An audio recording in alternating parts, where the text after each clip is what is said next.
So today we are in Canada, and as I say always, we are looking for a setup for a race and not for time trial.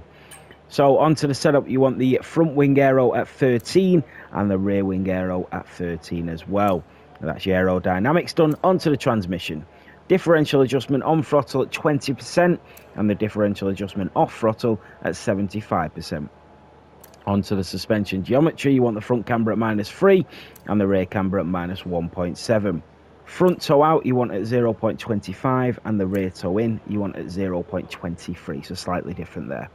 Onto the suspension, you want the front suspension at 34, the rear suspension at 16, the front anti-roll bar at 18 and the rear anti-roll bar at 8.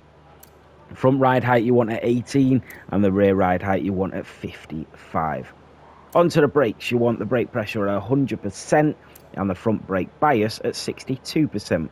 Lastly, we go to the tyres. You want 25.3 for both of the fronts and you want 21.3 for both of the rears. Make sure you check out any other of the circuits on the playlist for any F2 track if you need help for a race. Remember, these are not for time trial. These are all for the race. We want longevity in the races and not just over one lap.